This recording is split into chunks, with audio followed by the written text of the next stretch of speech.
Harry Potter and the Philosopher's Stone, Chapter 9, The Midnight Duel. Harry had never believed he would meet a boy he hated more than Dudley, but that was before he met Draco Malfoy. Still, first-year Gryffindors only had potions with the Slytherins, so they didn't have to put up with Malfoy much. Or, at least, they didn't until they spotted a notice pinned up in the Gryffindor common room, which made them all groan. Flying lessons would be starting on Thursday, and Gryffindor and Slytherin would be learning together. "Typical," said Harry. "Just what I always wanted, to make a fool of myself on a broomstick in front of Malfoy." He had been looking forward to learning to fly more than anything else. "You don't know you'll make a fool of yourself," said Ron reasonably. "Anyway, I know Malfoy's always going on about how good he is at Quidditch. Bet that's all talk." Malfoy certainly did talk about flying a lot. He complained loudly about first years never getting in house Quidditch teams and told long, boastful stories which always seemed to end with him narrowly escaping muggles in helicopters. He wasn't the only one though. The way Seamus Finnegan told it, he'd spent most of his childhood zooming around the countryside on his broomstick. Even Ron would tell anyone who'd listen about the time he almost hit a hang glider on Charlie's old broom. Everyone from visiting families talked about Quidditch constantly. Ron had already had a big argument with Dean Thomas, who shared their dormitory, about football. Ron couldn't see what was so exciting about a game with only one ball. And no flying. Harry had caught Ron prodding Dean's poster of West Ham football team, trying to make the players move. Neville had never been on a broomstick in his life, because his grandmother had never let him near one. Privately, Harry felt she had good reason, because Neville managed to have an extraordinary number of accidents, even with both feet on the ground. Hermione Granger was almost as nervous about flying as Neville. This was something you couldn't learn by heart out of a book. No, that she hadn't tried. At breakfast on Thursday, she bored them all with stupid flying tips she'd gotten out of the library book called Quidditch Through the Ages. Neville was hanging on to her every word, desperate for anything that might help him hang onto his broomstick later. But everyone else was very pleased when Hermione's lecture was interrupted by the arrival of the post.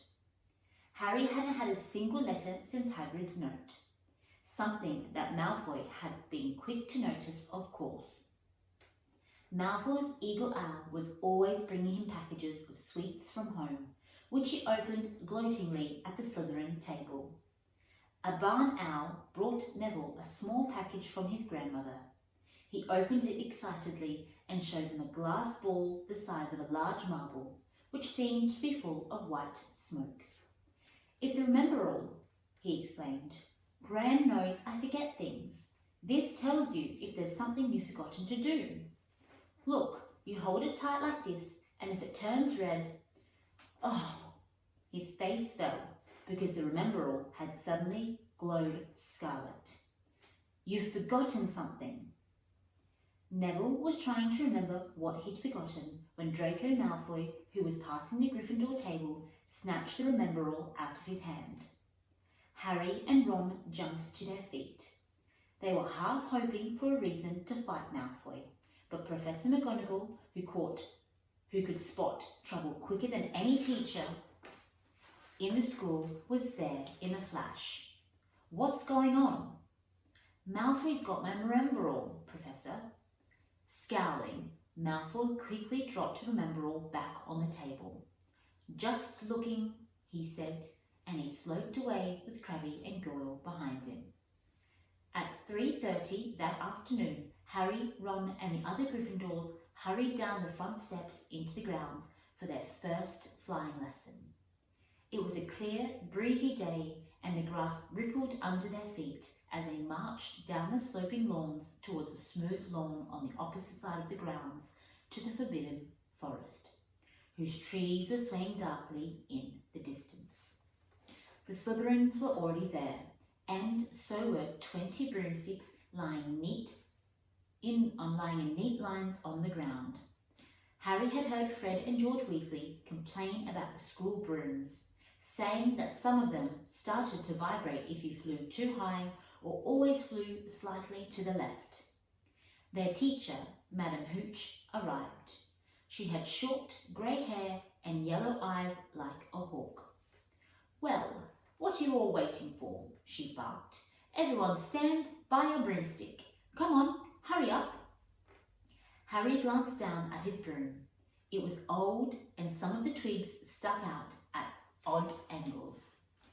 "Stick out your right hand over your broom," said Madam Hooch at the front, "and say, 'Up.'" "Up!" everyone shouted. Harry's broom jumped to his hand at once, but it was one of the few that did. Hermione Granger's had simply rolled over on the ground, and Neville's hadn't moved at all. Perhaps brooms, like horses, could tell when you were afraid, thought Harry. There was a quaver in Neville's voice that said only too clearly that he wanted to keep his feet on the ground. Madam Hooch then showed them how to mount their brooms without sliding off the end, and walked up and down the rows, correcting their grips. Harry and Ron were delighted when she told Malfoy he had been doing it wrong for years. "Now, when I blow my whistle, you kick off the ground hard," said Madam Hooch. "Keep your brooms steady, rise a few feet, and then come straight back down by leaning forwards slightly. On my whistle. 3, 2... But Neville, nervous and jumpy and frightened of being left on the ground, pushed off hard before the whistle had touched Madam Hooch's lips. "Come back, boy," she shouted, but Neville was rising straight up like a cork shot out of a bottle. 12 feet, 20 feet. Harry saw his scared white face look down at the ground before falling. He saw, gasped, slip sideways off the broom, and wham! A thud and a nasty crack, and Neville lay face down on the grass in a heap. His broomstick was still rising higher and higher and higher, and started to drift lazily towards the Forbidden Forest and out of sight. Madam Hooch was bending over Neville, her face as white as his. "Broken wrist," Harry heard her mutter. "Come on, boy, it's all right. Up you get." She turned to the rest of the class. "None of you move while I take this boy to the hospital wing. You leave those brooms where they are, or you'll be out of Hogwarts before you can say Quidditch. Come on, dear." Neville, his face tear-streaked, clutching his wrist, hobbled off with Madam Hooch, who had her arm around him. No sooner were they out of earshot than Malfoy burst into laughter. "Did you see his face, the great lump?" The other Slytherins joined in. "Shut up, Malfoy," snapped Pravati Patel. "Ooh, sticking up for Longbottom," said Pansy Parkinson, a hard-faced Slytherin girl. "Never thought you'd like a fat little crybaby, Pravati." "Look," said Malfoy, darting forward and snatching something out of the grass. "It's that stupid Longbottom's gran set him." The Remember-All glittered in the sun as he held it up.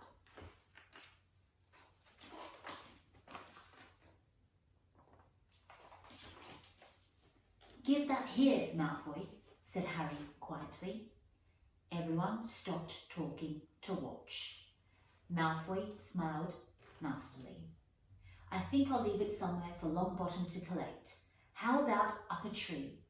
"Give it here," Harry yelled, but Malfoy had leapt onto his broomstick and taken off. He hadn't been lying. He could fly well. Hovering level with the topmost branches of the oak tree, he called, "Come and get it, Potter." Harry grabbed his broom. "No!" shouted Hermione Granger. "Madam Hooch told us not to move. You'll get us all into trouble." Harry ignored her. Blood was pounding in his ears.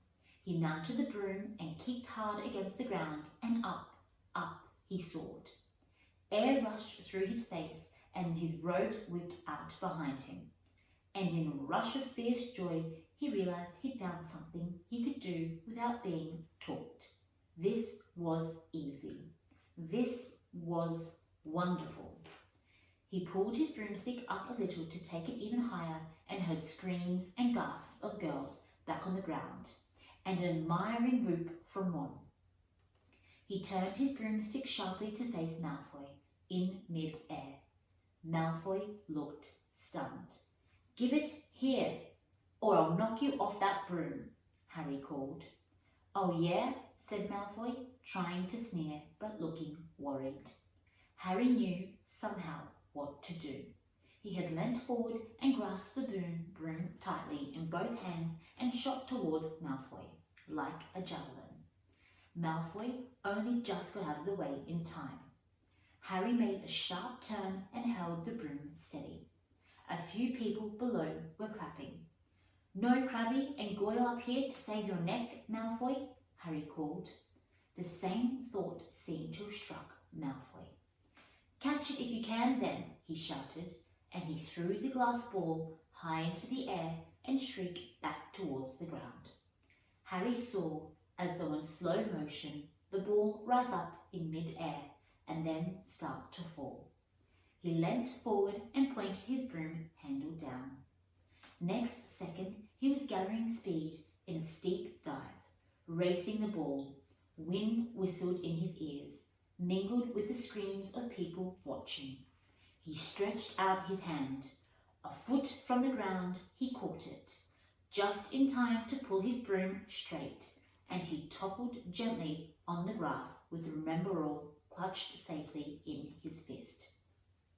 "Harry Potter!" His heart sank faster than he'd just dived. Professor McGonagall was running towards them. He got to his feet, trembling. "Never in all my time at Hogwarts!" Professor McGonagall was almost speechless with shock, and her glasses flashed furiously. "How dare you? Might have broken your neck. It wasn't his fault, Professor." "Be quiet, Miss Patel." "But Malfoy—" "That's enough, Mr. Weasley. Potter, follow me now." Harry caught sight of Malfoy, Crabbe and Goyle's triumphant faces as he leapt, walking numbly in Professor McGonagall's wake as she strode towards the castle. He was going to be expelled. He just knew it. He wanted to say something to defend himself, but there seemed to be something wrong with his voice.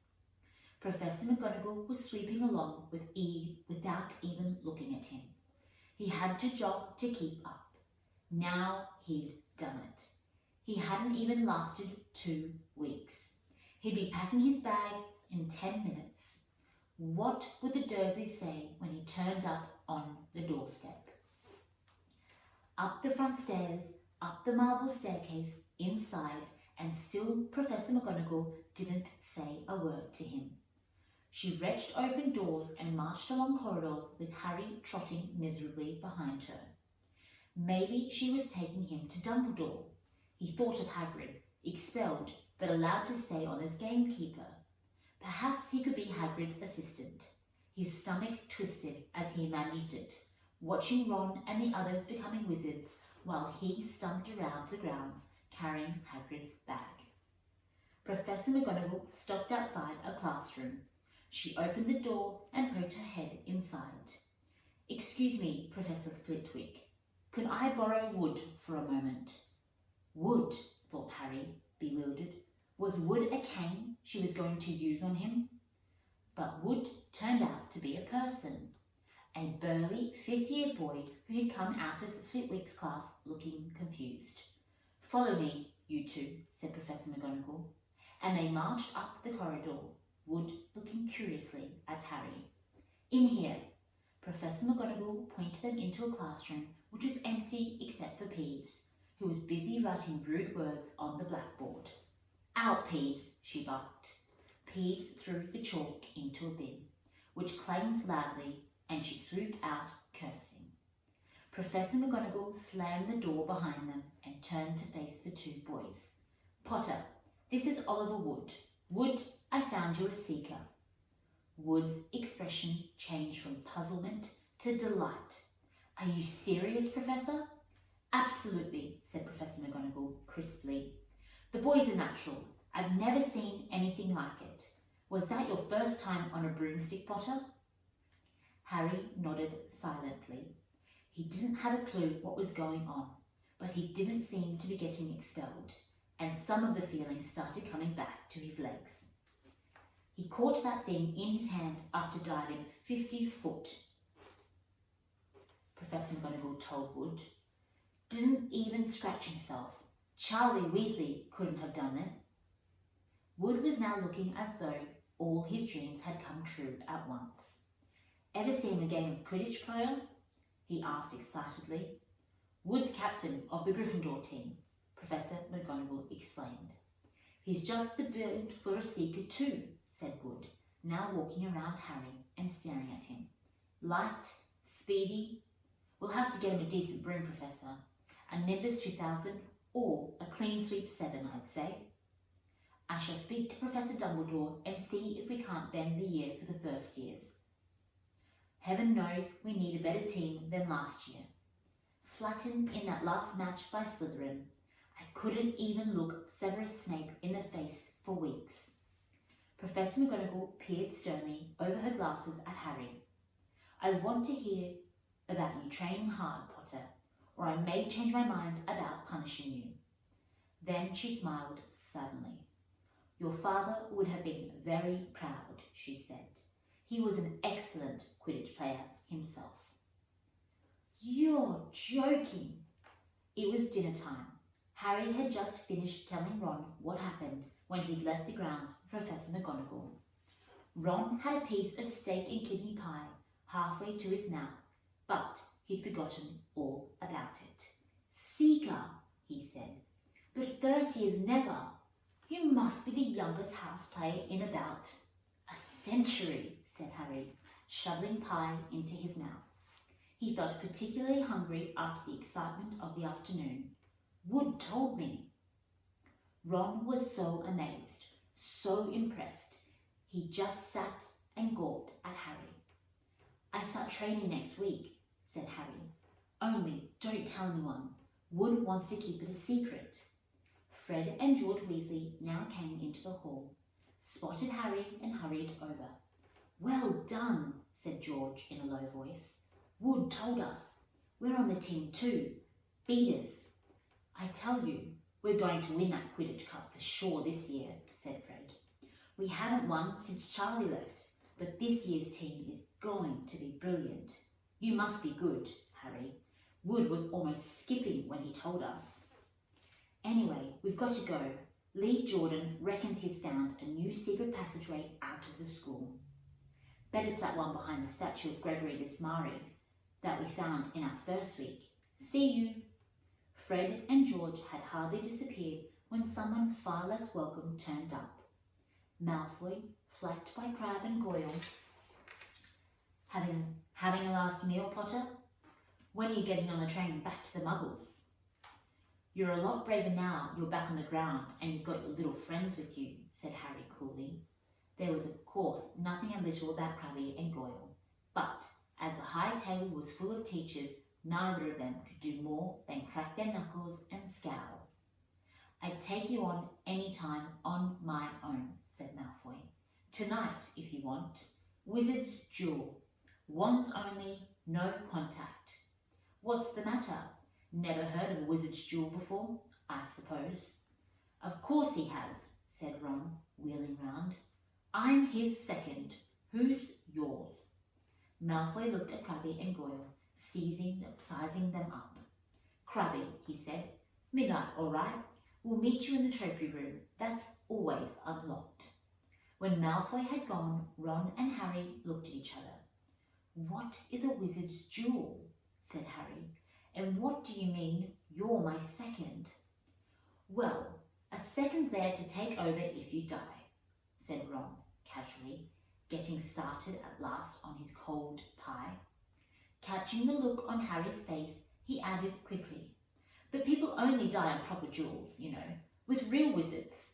The most you and Malfoy will be able to do is send sparks at one another. Neither of you know enough magic to do any real damage. I bet he expected you to refuse anyway. And what if I wave my wand and nothing happens? Throw it away and punch him in the nose, Ron suggested. Excuse me? They both looked up. It was Hermione Granger. Can't a person eat in peace in this place? Said Ron. Hermione ignored him and spoke to Harry. I couldn't help overhearing what you and Malfoy were saying. Bet you could, Ron muttered.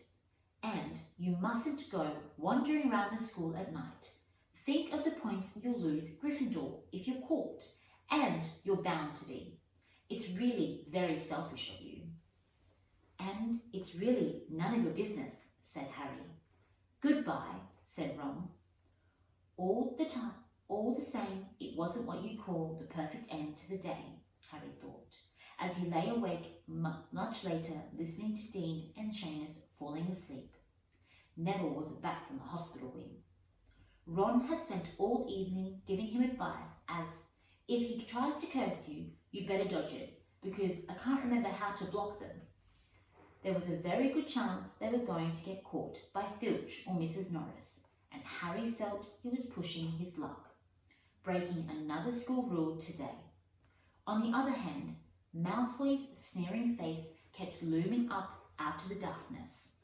This was his big chance to beat Malfoy, face to face.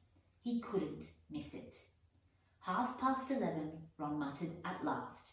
We'd better go. They pulled on their dressing gowns, picked up their wands and crept across the tower room, down the spiral staircase and into the Gryffindor common room.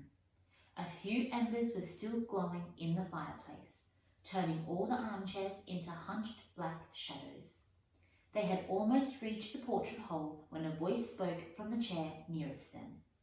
I can't believe you're going to do this, Harry. A lamp flickered on. It was Hermione Granger wearing a pink dressing gown and a frown. You! Go back to bed, said Ron furiously. I almost told your brother. He's a prefect. He'd put a stop to this, she snapped. Harry couldn't believe anyone could be so interfering. Come on, he said to Ron.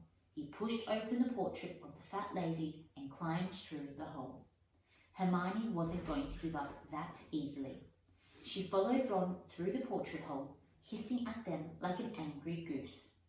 Don't you care about Gryffindor? Do you only care about yourselves?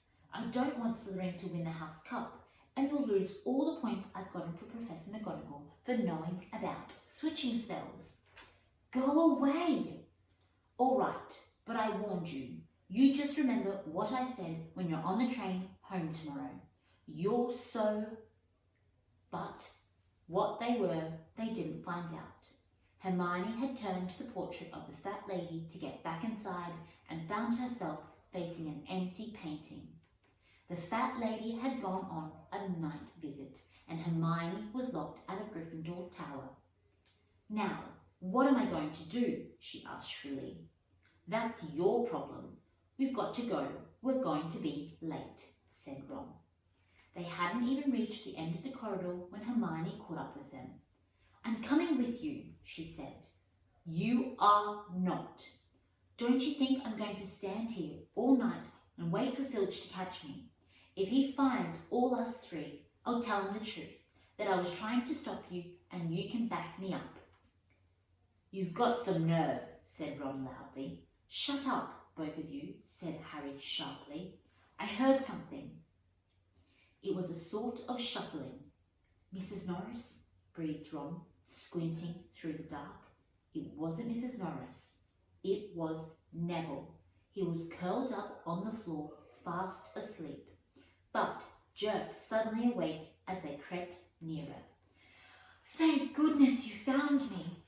I've been out here for hours. I couldn't remember the new password to get to bed. Keep your voice down, Neville.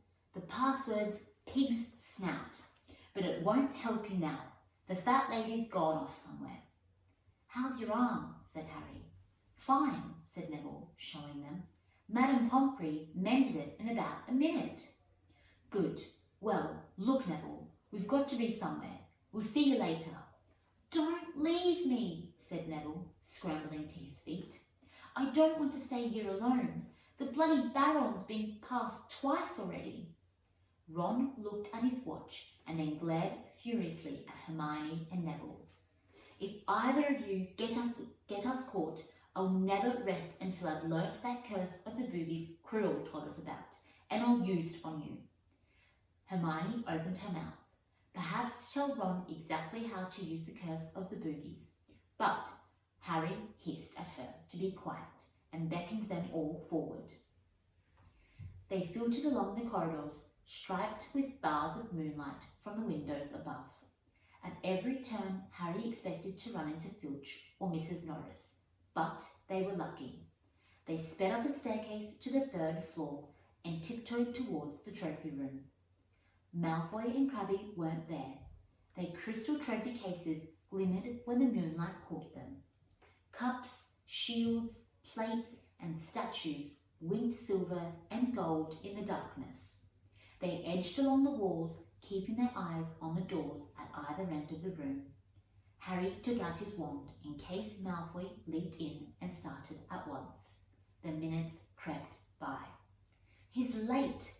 Maybe he's chickened out," Ron whispered. Then a noise in the next room made them jump. Harry had only just raised his wand when they heard someone speak, and it wasn't Malfoy. "Sniff around, my sweet. They might be lurking in a corner." It was Filch speaking to Mrs. Norris. Horror struck, Harry waved madly at the other 3 to follow him as quickly as possible. They scurried silently towards the doorway, away from Filch's voice. Neville's robes had barely whipped around the corner when they heard Filch enter the trophy room. "They're in here somewhere," they heard him mutter. "Probably hiding." "This way," Harry mouthed to the others, and, petrified, they began to creep down a long gallery full of suits and armour. They could hear Filch getting nearer. Neville suddenly let out a frightened squeak and broke into a run. He tripped, grabbed Ron around the waist, and the pair of them toppled right into a suit of armour. The clanging and crashing were enough to wake the whole castle. "Run!" Harry yelled, and the 4 of them sprinted down the gallery, not looking back to see whether Filch was following.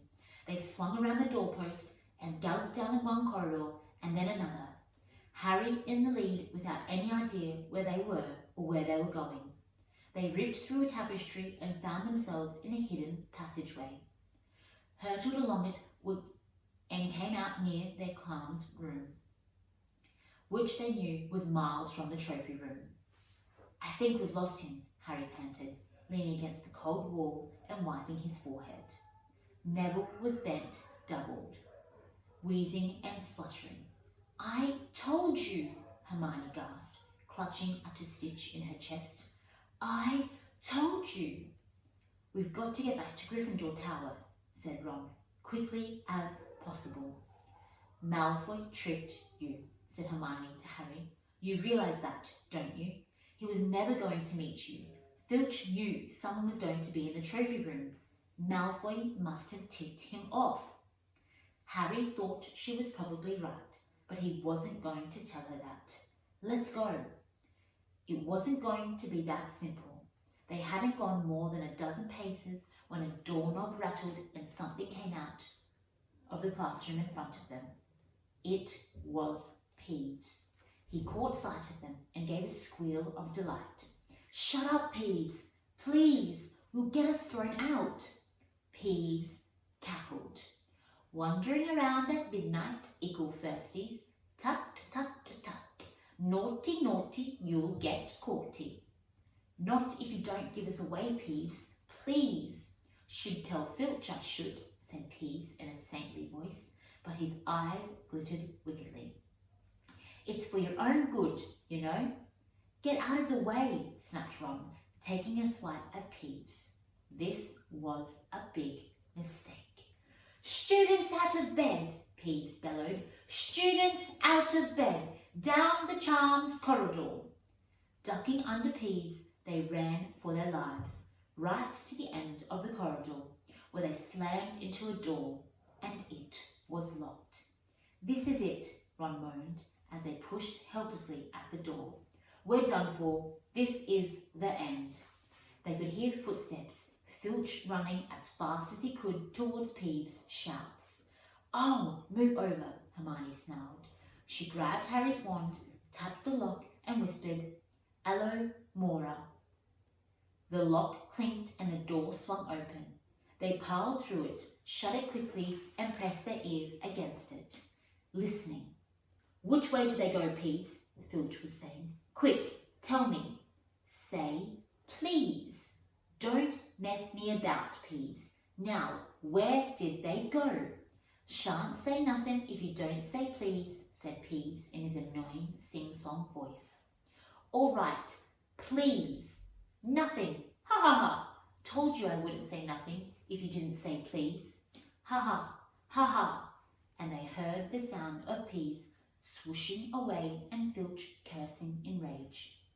"He thinks this door is locked," Harry whispered. "I think we'll be okay. Get off, Neville." For Neville had been tugging on the sleeve of Harry's dressing gown for about a minute. "What?" Harry turned around and saw quite clearly what. For a moment he was sure he'd walked into a nightmare. This was too much, on top of everything that had happened so far. They weren't in a room, as he had supposed. They were in a corridor, the forbidden corridor on the 3rd floor. And now they knew why it was forbidden.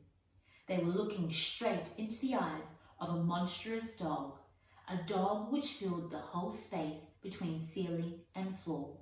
It had 3 heads, 3 pairs of rolling, mad eyes, 3 noses, twitching and quivering in their direction, 3 drooling mouths, saliva hanging in slippery ropes from yellowish fangs. It was standing quite still, all 6 eyes staring at them, and Harry knew that the only reason they weren't already dead was that their sudden appearance had taken it by surprise. But it was quickly getting over that. There was no mistaking what those thunderous growls meant. Harry groped for the doorknob. Between Filch and death, he'd take Filch. They fell backwards. Harry slammed the door shut, and they ran. They almost flew back down the corridor. Filch must have hurried off to look for them somewhere else, because they didn't see him anywhere. But they hardly cared. All they wanted to do was put as much space as possible between them and that monster.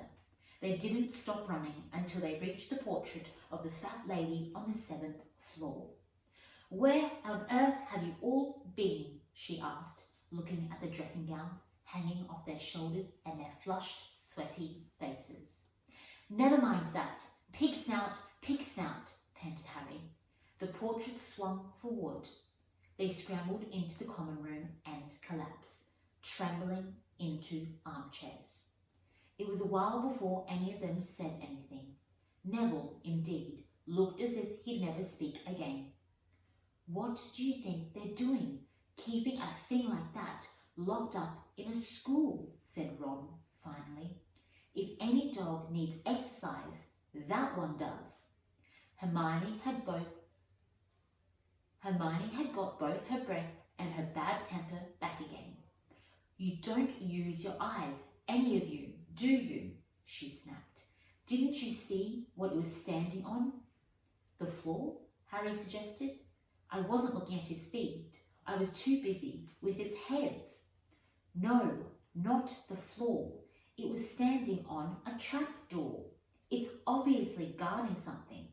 She stood up, glaring at them. "I hope you're pleased with yourselves. We could have all been killed, or worse, expelled. Now, if you don't mind, I'm going to bed." Ron stared after her, his mouth open. "No, we don't mind," he said. You'd think we'd dragged her along, wouldn't you? But Hermione had given Harry something else to think about as she climbed back into bed. The dog was guarding something. What Hagrid said. Gringotts was the safest place in the world for something you wanted to hide, except perhaps Hogwarts. It looked as though Harry had found out where the grubby little package from the vault 713 was. The end. Good night.